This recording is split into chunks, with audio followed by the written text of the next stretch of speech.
हर स्त्री जानती है कि उसके भीतर एक जीवन आकार ले रहा है, पर बहुत कम स्त्रियां ये महसूस कर पाती हैं कि वह केवल शरीर नहीं रच रही, वह एक विचार गढ़ रही हैं, एक दृष्टि, एक भविष्य, एक युग की नींव रख रही हैं।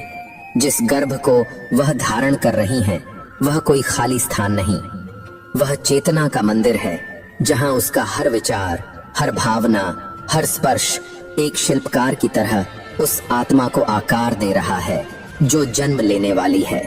और जब कोई माँ अपने भीतर जीवन को सिर्फ पालती नहीं, बल्कि उसे महसूस करती है, उस पर ध्यान देती है, तब वह केवल एक माँ नहीं रह जाती, वह स्वयं एक साधिका बन जाती है।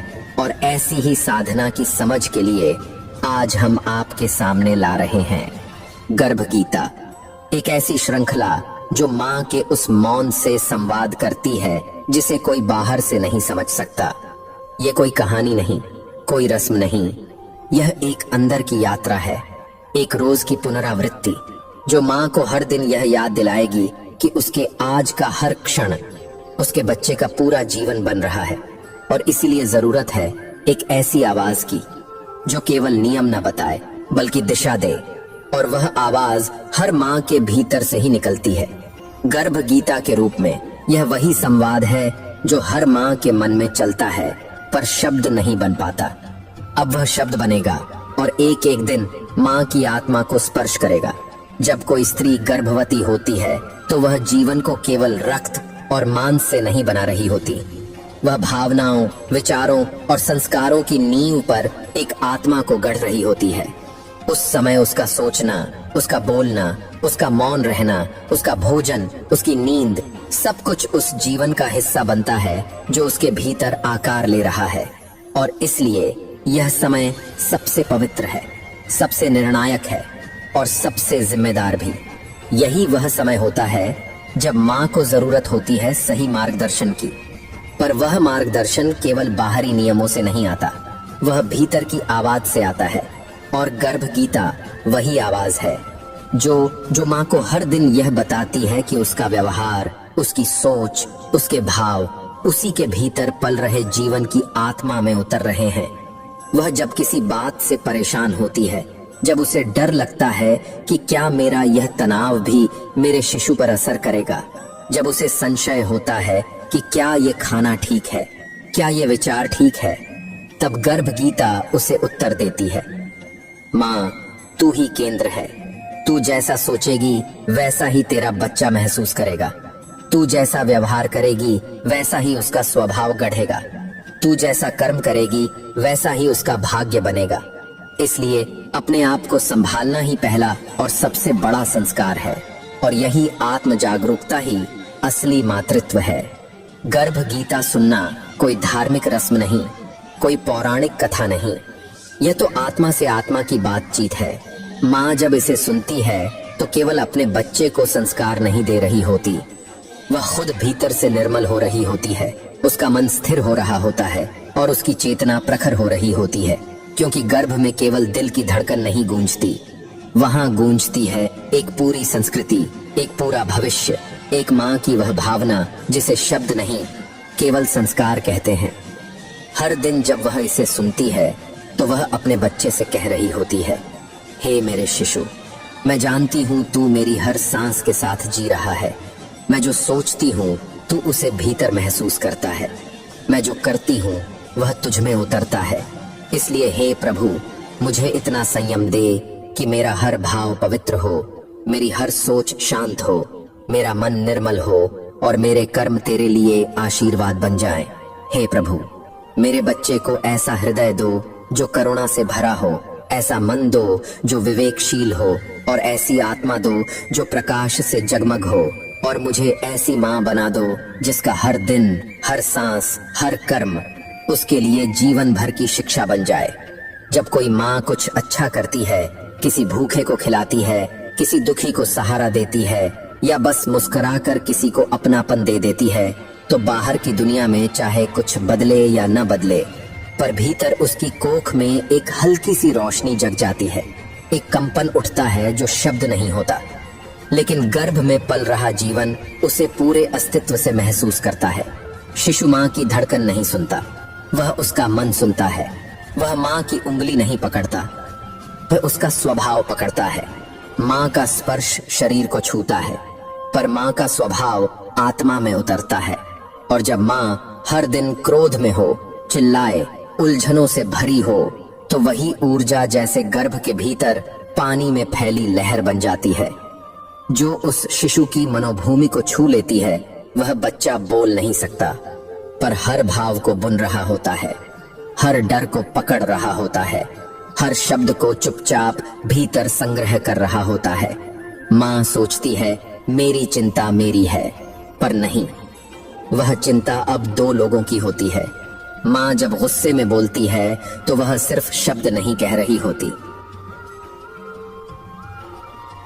वह अपने शिशु की आत्मा में पहली भाषा डाल रही होती है। श्री कृष्ण ने गीता में कहा, कर्म का फल अवश्य मिलता है, और माँ के कर्म का सबसे पहला फल होता है उसका बच्चा, उसका स्वभाव, उसका चरित्र, उसका भविष्य। एक बार एक स्त्री थी, नाम था सुदर्शना। वह एक शिक्षिका थी, सारा दिन शांत रहती थी, संयमित, विनम्र। लेकिन गर्भवती होने के बाद अचानक उसकी दुनिया बदल गई। उसे सब कुछ भारी लगने लगा, काम का तनाव, समाज की अपेक्षाएं और खुद को लेकर डर। उसकी मुस्कान धीरे धीरे खोने लगी। एक दिन उसने सुबह रेडियो चलाया। किसी ने कहा, माँ जैसा सोचती है बच्चा वैसा बनता है। वही वाक्य उसकी नींव हिला गया। उसने उसी क्षण अपने गर्भ पर हाथ रखा और आंखें मूंदी और कहा, बेटा, आज से माँ मुस्कुराएगी ताकि तू भी भीतर मुस्कुराना सीख सके। उस दिन से सुदर्शना ने कोई बड़ा बदलाव नहीं किया। उसने बस अपने हर छोटे कर्म में करुणा और शांति जोड़ दी। सुबह प्रार्थना करने लगी, रास्ते में मिलने वालों को नम्रता से देखने लगी, थक कर बैठने की बजाय वह कुछ अच्छा पढ़ने लगी। हर दिन वह अपनी कोख से बात करती, कहती, बेटा, आज मैंने किसी को माफ किया ताकि तू भी सीख सके कि क्षमा ही सबसे बड़ा बल है। 9 महीने बाद जब उसका पुत्र जन्मा तो उसकी आंखों में कुछ विशेष था। वह रोया नहीं, बस माँ की ओर देखकर हल्की सी मुस्कान दी। धीरे धीरे बड़ा हुआ, दूसरों की मदद करता, सरलता से बात करता, हर किसी से जुड़ता। लोग कहते यह बच्चा खास है, लेकिन सुदर्शना जानती थी यह कोई चमत्कार नहीं, यह उसकी हर सुबह का फल है। माँ जब विनम्रता से बोलती है, बच्चा उसी स्वभाव में सांस लेना सीखता है। माँ जब सेवा करती है, बच्चा भीतर दयालुता का बीज ले आता है। माँ जब मौन में मुस्कुराती है, बच्चा भीतर से स्थिरता को चुनता है। गर्भ कोई रहस्यमयी कोठरी नहीं, वह खुली किताब है जहाँ माँ की हर हरकत उस किताब की अगली पंक्ति बन जाती है। और यही संस्कार जब कई महीने रोज रोज लिखे जाते हैं, तब वह शिशु जन्म नहीं लेता, वह संस्कार बनकर जन्मता है। हे प्रभु, मुझे हर दिन याद दिलाओ कि मैं जो भी कर रही हूँ वह किसी एक क्षण का निर्णय नहीं, वह एक आत्मा की रचना है। मेरे विचार उसके व्यक्तित्व में उतरेंगे, मेरी थकान उसका आत्मबल बना सकती है, मेरा डर उसका संकोच बन सकता है, और मेरी मुस्कान उसका आत्मविश्वास। हे प्रभु, मुझे ऐसा जीवन दो जिसे जीते हुए मेरा बच्चा कभी यह कहे, मेरी माँ ने मुझे केवल जन्म नहीं दिया, उसने मुझे जीना सिखाया। क्योंकि माँ का हर विचार ऊर्जा होता है, और वह ऊर्जा केवल शरीर नहीं बनाती, वह आत्मा को आकार देती है। इसलिए जब माँ हर सुबह उठकर अपने गर्भ पर हाथ रखती है और कहती है, बेटा, आज मैं प्रेम सोचूंगी, आज मैं क्षमा करूंगी, आज मैं मुस्कुराऊंगी, तो वह केवल एक संकल्प नहीं होता, वह एक युग का बीज होता है जो उसके भीतर चुपचाप आकार ले रहा होता है। हर सुबह एक माँ जब आंखें खोलती है तो वह केवल दिन की शुरुआत नहीं कर रही होती, वह अपने बच्चे के लिए एक नया विचार, एक नया भाव, एक नई ऊर्जा का बीज बो रही होती है। वह दिन कोई साधारण दिन नहीं होता, वह एक मौन पत्र की तरह होता है जो उस आत्मा को समर्पित होता है जो अभी जन्म नहीं ले सकी, पर माँ के हर स्पंदन को भीतर समेट रही है। अगर माँ उस दिन आभार में जीती है, हर छोटी चीज के लिए धन्यवाद महसूस करती है, तो बच्चा विनम्रता सीखता है। अगर माँ भरोसे से भरपूर हो, अपने भीतर स्थिर हो, तो बच्चा आत्मविश्वास को सहजता से अपना लेता है। अगर माँ क्षमा को अपनाती है, बीते हुए को पीछे छोड़ना जानती है, तो वही गुण रिश्तों की नींव में उतर जाता है। गर्भ कोई कल्पना नहीं, वह बगीचे की तरह होता है जहाँ विचार बीज बनते हैं और भावनाएं जल बनकर उन्हें सींचती हैं। और वर्षों बाद जब जीवन पनपता है तो हमें पता चलता है कि ये सब उस दिन शुरू हुआ था जब माँ ने पहली बार भीतर से कुछ सोचना शुरू किया था। हे मेरे शिशु, मैं जानती हूँ तू शब्द नहीं समझता, पर मैं जो भी सोचती हूँ वह तुझे अनुभव होता है। मैं जिस बात पर मौन रहती हूँ वो तुझे संकेत बनकर छूती है। इसलिए आज मैं तुझसे वादा करती हूँ, मैं अपने विचारों को इतना पवित्र रखूंगी कि तू जब जन्मे तो तुझे जीवन की शुरुआत में ही प्रकाश का अनुभव हो। मैं डर, दुख और भ्रम को धीरे धीरे छोड़ दूंगी ताकि तू भीतर से निर्मल रह सके, क्योंकि मुझे अब ये समझ आ गया है कि मेरी सोच ही तेरे जीवन की दिशा बनने जा रही है। जब कोई आत्मा गर्भ में आती है तो वह केवल माँ से नहीं जुड़ती, वह पूरे वातावरण से जुड़ती है। वह हर ध्वनि को सुनती है जो घर की दीवारों से टकराती है, हर ऊर्जा को महसूस करती है जो परिवार के रिश्तों में बहती है। हर मुस्कान, हर शिकायत, हर आशीर्वाद, हर ऊंचा स्वर, वह सब कुछ उस चेतना तक पहुंचता है जो अभी मौन है लेकिन पूरी तरह सजग है। माँ उसकी पहली गुरु होती है, लेकिन उसका पहला संसार वह घर होता है जहां वह अब भी दिखाई नहीं देती, पर सब कुछ चुपचाप अनुभव करती है। घर में अगर नम्रता है, करुणा है, तो वह प्यार की तरह स्पंदित होती है और शिशु को यह भाव बिना किसी शिक्षा के मिल जाता है। लेकिन अगर घर में तकरार है, ताने हैं, खिंचाव है, तो वह भी उसी तरह उसकी आत्मा में उतर जाता है। गर्भ का पोषण केवल भोजन से नहीं होता, वह भावों से होता है, शब्दों से होता है, ऊर्जा से होता है। जब पिता थककर घर लौटे और माँ के पास बैठकर हल्की मुस्कान के साथ कहे, "तू ठीक है?" तो वह केवल एक वाक्य नहीं, वह शिशु के भीतर सुरक्षा की जड़ें गाढ़ा करता है। जब दादी सुबह तुलसी को जल देती हैं और प्रार्थना में कुछ नहीं मांगती, बस माँ और शिशु की भलाई चाहती हैं, तो वही भावना उस आत्मा में करुणा बनकर बसती है। जब परिवार के लोग एक दूसरे से सम्मान से बात करते हैं, तो वह भाव बच्चे के भीतर संस्कार बनकर उतरता है। गर्भ कोई एकांत कक्ष नहीं, वह तो पूरे घर की ऊर्जा से घिरा हुआ मंदिर है। हर रिश्ता अपनी गर्मी या ठंडक उस आत्मा तक पहुंचाता है जो अभी कुछ कह नहीं सकती, पर सब कुछ महसूस कर रही है। मीरा एक साधारण गृहिणी थी। उसका घर किसी फिल्म जैसा नहीं था। वहां टीवी की आवाजें गूंजती थीं। कभी कभी बिना बात के तकरार होती थी। पति देर से आते थे, बच्चे मोबाइल में लगे रहते थे, रिश्ते आसपास थे लेकिन पास नहीं। मीरा गर्भवती थी। उसने किसी से कुछ नहीं कहा, ना कोई शिकायत, ना कोई इशारा।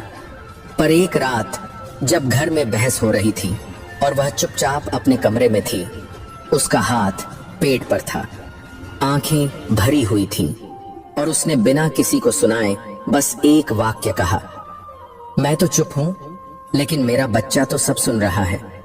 उसी रात वह पति के पास गई और पहली बार बहुत प्यार से कहा, "हमें थोड़ा शांत रहना होगा।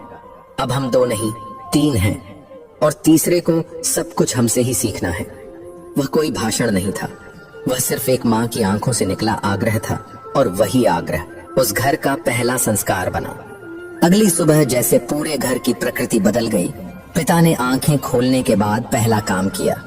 कुछ क्षण आंखें मूंद कर गहराई से श्वास ली और कमरे में धीमी शांत राग बजा दी। दादी ने तुलसी के सामने दीपक जलाया, लेकिन उस दिन वह कोई मन्नत नहीं मांग रही थी। उन्होंने केवल इतना कहा, "हे परमात्मा, घर में जो जीवन आकार ले रहा है उसे शांति देना।" घर के स्वर अब बदले हुए थे, जैसे दीवारों ने ऊंची आवाजों को पी लिया हो। बातें अब धीमे लहजे में होती थीं और हंसी अब तेज नहीं, मधुर हो चली थी। जब शिशु का जन्म हुआ तो हर कोई उसकी आंखों में देखता और पूछता, "ये बच्चा इतना शांत क्यों है?" मीरा मुस्कुरा देती और मन ही मन सोचती, शायद इसलिए क्योंकि ये बच्चा जन्म से पहले ही एक शांत, प्रेमपूर्ण और संतुलित वातावरण में सांस लेना सीख चुका था। माँ जब अकेली नहीं होती, जब उसका साथ देने वाला कोई होता है, तो उसका आत्मबल कई गुना बढ़ जाता है। जब पिता गर्भ पर हाथ रखकर कहता है, मैं तेरा इंतजार कर रहा हूँ, तो यह वाक्य हवा में नहीं जाता, वह गर्भ में पल रही आत्मा को छूता है। जब घर में छोटे छोटे संस्कार रोज निभाए जाते हैं, जैसे भोजन से पहले मौन, बड़ों को देखकर आदर से आंखें झुका देना, किसी से मिलने पर नम्र शब्दों का प्रयोग, तो ये सब बच्चे के लिए कोई पाठ नहीं, बल्कि पहली गूंज बनते हैं जो उसकी आत्मा में अमिट छाप छोड़ देते हैं। बच्चा बहुत कुछ भूल सकता है, लेकिन जो उसने गर्भ में महसूस किया वह कभी नहीं भूलता। वह उसे जाने अनजाने हर निर्णय में साथ लेकर चलता है। हे प्रभु, जहाँ कोई आत्मा आकार ले रही है, वहाँ ऐसा वातावरण बना देना कि हर वाणी संयमित हो, हर विचार निर्मल हो और हर व्यक्ति इतना सजग हो जाए कि उस बच्चे को यह लगे, मैं किसी सामान्य घर में नहीं, किसी तपस्थली में जन्मा हूँ। माँ को ऐसा सहयोग मिलना चाहिए कि वह अकेली न रहे, बल्कि अपनी ममता को एक शक्ति की तरह जिए, और जब वह अपनी कोख को स्पर्श करे तो उसे केवल शरीर न लगे, वह उसे एक पवित्र कर्म भूमि की तरह महसूस करे। जब श्री कृष्ण ने अर्जुन से कहा था, कर्म कर, फल की चिंता मत कर, तो वह केवल रणभूमि की बात नहीं कर रहे थे, वह हर उस जीवन भूमिका की बात कर रहे थे जहाँ कर्म, सेवा और त्याग का मिलन होता है। और जब कोई स्त्री माँ बनती है, तो वह केवल शरीर नहीं बदल रही होती, वह जीवन निर्माण का सबसे बड़ा कर्म कर रही होती है। अब उसका हर काम, चाहे वह रसोई में हो या चुपचाप झूला झुला रही हो, सब कुछ उसके शिशु की आत्मा में एक बीज की तरह बस रहा होता है। माँ जब किसी की सेवा बिना शोर के करती है, बच्चा त्याग को पहचानता है। माँ जब थकान के बावजूद मुस्कुराती है, बच्चा सहनशीलता सीखता है। माँ जब हर सुबह फिर से नई शुरुआत करती है, बच्चा नएपन और धैर्य को आत्मा में संजोता है। गांव में एक स्त्री थी, रमा। उसका घर छोटा था, साधन सीमित थे और जीवन साधारण, पर उसका मन विशाल था। वह रोज कोई न कोई सेवा करती, कभी किसी पड़ोसी को खाना पहुंचा देती, कभी मंदिर की सीढ़ियों पर चुपचाप दीप जला आती, कभी बिना कहे किसी उदास चेहरे को गले से लगा लेती। और यह सब उसने तब भी जारी रखा जब वह गर्भवती थी। किसी ने उससे पूछा, तुम इतना करती हो, कभी थकती नहीं? उसने बस मुस्कुराकर कहा, मेरे भीतर एक आत्मा पल रही है और मैं चाहती हूँ कि वह देखे। सेवा थकावट नहीं, जीवन की सबसे बड़ी सच्चाई है। उसका बच्चा जब बड़ा हुआ तो डॉक्टर बना, पर केवल पेशे से नहीं, हृदय से भी। वह कभी किसी जरूरतमंद मरीज को पैसे के कारण रोता नहीं छोड़ता, कभी किसी अकेले बुजुर्ग की सेवा से पीछे नहीं हटता। लोग कहते, इसमें इतनी संवेदनशीलता कहाँ से आई? और माँ बस आंखें मूंद कर सोचती, शायद तब जब मैंने उसे ये सब बोलकर नहीं, जी कर दिखाया था। माँ जब बिना कहे किसी की पीड़ा में साथ बैठ जाती है, बच्चा संवेदनशीलता को आत्मा में उतार लेता है। माँ जब अपनी थकावट को अपनों की मुस्कान से हल्का कर लेती है, बच्चा समर्पण की शक्ति को समझ जाता है। माँ जब मौन रहकर प्रेम करती है, तो बच्चा शांति को जीवन का मूल समझता है। गर्भ कोई सूनी कोठरी नहीं, वह तो ब्रह्मांड के सबसे गूढ़ संस्कारों की पाठशाला है, जहाँ माँ बिना किताब, बिना शब्द, बिना उपदेश जीवन के सबसे सुंदर पाठ पढ़ा रही होती है। जब कोई माँ बिना शिकायत किए एक सामान्य सा काम भी प्रेम से करती है, तो वह अपने बच्चे को ये सिखा रही होती है कि कोई भी कार्य छोटा नहीं होता। वह यह नहीं कहती, पर उसकी आत्मा से निकलती वह ऊर्जा शिशु के भीतर यह भाव अंकित कर देती है कि हर कर्म यदि श्रद्धा से किया जाए तो वही पूजा बन जाता है। माँ का जीवन अगर सेवा से भरा हो, तो उसका बच्चा सिर्फ सांस नहीं लेता, वह जन्म नहीं लेता, वह धरती पर प्रकाश लेकर आता है। ऐसा प्रकाश जो केवल खुद के लिए नहीं, दूसरों की राह रोशन करने के लिए होता है। ऐसे बच्चे समाज में केवल सफल नहीं होते, वे दूसरों को जीने की प्रेरणा बनते हैं। हे प्रभु, मुझे ऐसा जीवन दो जिसमें कर्म मेरी साधना हो, सेवा मेरा स्वभाव हो और प्रेम मेरी चेतना का आधार हो। मुझे ऐसा मन दो जो बिना अपेक्षा के हर काम करे, ऐसा भाव दो जिसमें मैं यह भूल जाऊं कि मैं कुछ दे रही हूं, और याद रहे कि मैं जो भी कर रही हूं वह मेरे बच्चे के स्वभाव का बीज बन रहा है। मेरा खाना बनाना, किसी को पानी देना, थकान में भी मुस्कुरा देना, यही सब अब मेरी तपस्या है, क्योंकि अब मेरा हर कर्म केवल कर्म नहीं, भाग्य का निर्माण है। वह भाग्य जो मेरे भीतर पल रही आत्मा को दिशा देगा। श्री कृष्ण ने गीता में कहा, कर्म ही भाग्य बनाता है। और माँ जब गर्भवती होती है तब उसका हर कर्म केवल उसका नहीं रहता, उसका हर विचार, हर निर्णय, हर स्पंदन उस आत्मा तक पहुंचता है जो अभी बोल नहीं सकती पर गहराई से सब कुछ अनुभव कर रही है। माँ कैसे उठती है, यही बच्चे को जीवन की शुरुआत सिखाता है। माँ क्या खा रही है, यही शिशु को संयम सिखाता है। माँ किससे कैसे बोल रही है, यही बच्चे को भाषा की भावना देता है।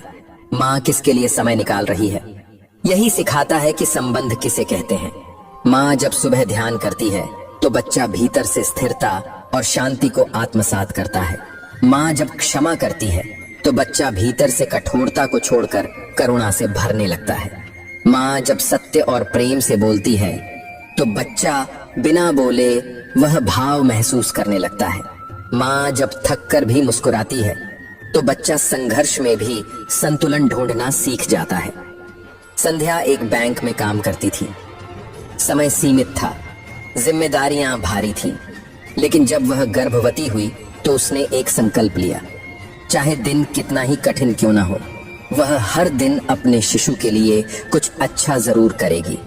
कभी वह ऑफिस से लौटकर एक सुंदर कहानी पढ़ती, कभी 5 मिनट आंखें मूंद कर गर्भ पर हाथ रखती और कहती, बेटा आज मैंने एक नया भाव सीखा, चलो तुम भी इसे भीतर महसूस करो।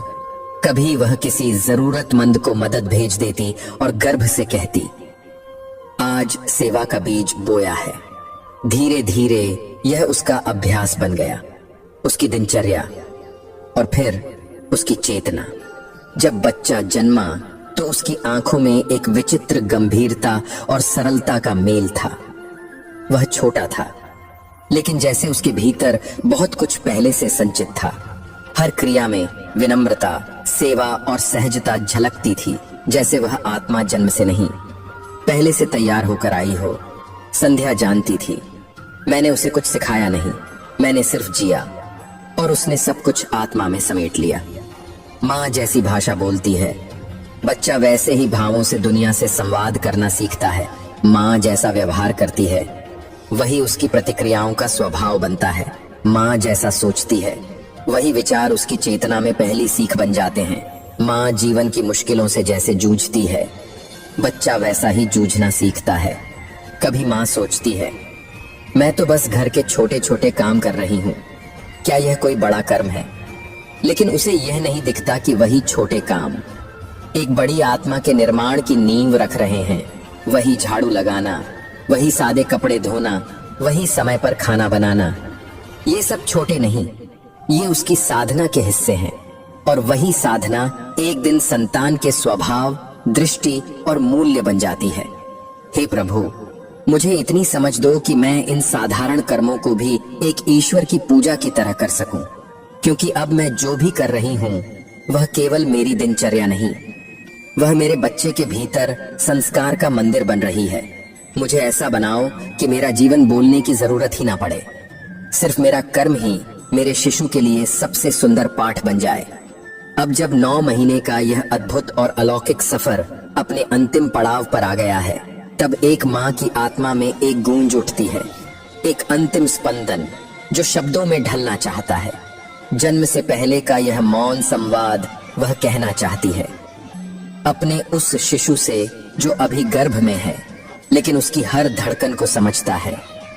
हे मेरे प्रिय, अब तू इस संसार की खुली हवा में सांस लेने को तैयार है, पर उससे पहले मैं तुझसे कुछ कहना चाहती हूँ, कुछ ऐसा जो सिर्फ माँ कह सकती है और सिर्फ बच्चा सुन सकता है। तू जब मेरे भीतर था मैं केवल एक स्त्री नहीं रही, मैं एक साधिका बन गई। मेरे हर विचार में तू था, मेरी हर भावना तुझ तक पहुंचती थी।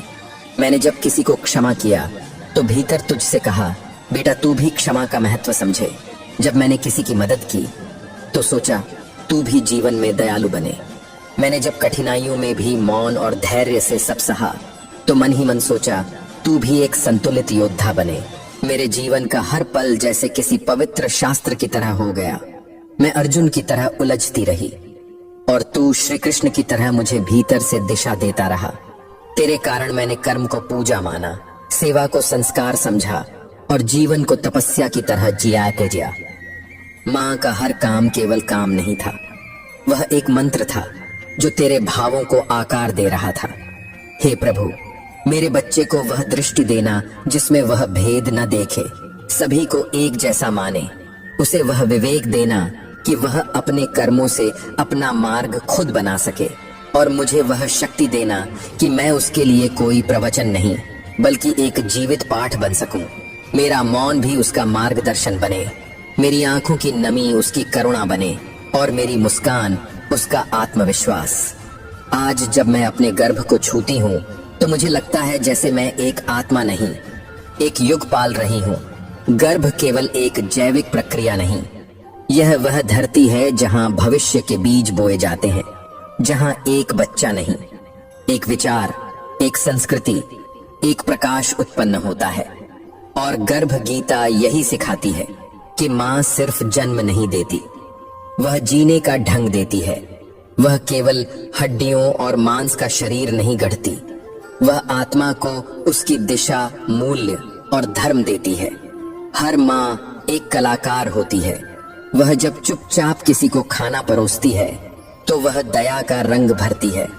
वह जब थक कर भी मुस्कुरा देती है तो आत्मा में सहनशीलता की लकीर खींचती है।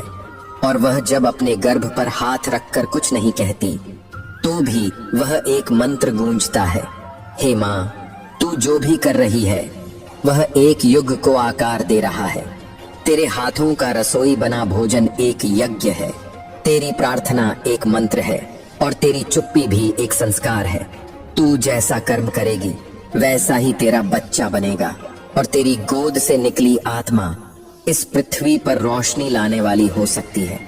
इसलिए हर दिन इस श्रद्धा से जियो जैसे ईश्वर ने तुझे एक युग का निर्माण सौंपा है, क्योंकि तू सिर्फ एक माँ नहीं, तू भविष्य की दिशा है। अगर इस पूरी यात्रा ने तेरे हृदय को छू लिया हो, अगर माँ की इस साधना और श्री कृष्ण की यह सीख तेरे अंतर्मन तक पहुंची हो, जय श्री कृष्ण या राधे राधे जरूर लिख, क्योंकि तेरे एक भाव से हमें यह लगता है कि हम सच में उस माँ तक पहुंच सके जो इस धरती को नया उजाला देने वाली है। अगर माँ और श्री कृष्ण की ये बातें आपके अंतर्मन तक पहुंची हों और आपको लगे कि ऐसी गहराई हर माँ तक पहुंचनी चाहिए, तो इस संदेश को जरूर साझा करें। आप सुन रहे थे है माधव, जहां हर शब्द सिर्फ ज्ञान नहीं, एक आत्मा की पुकार होता है।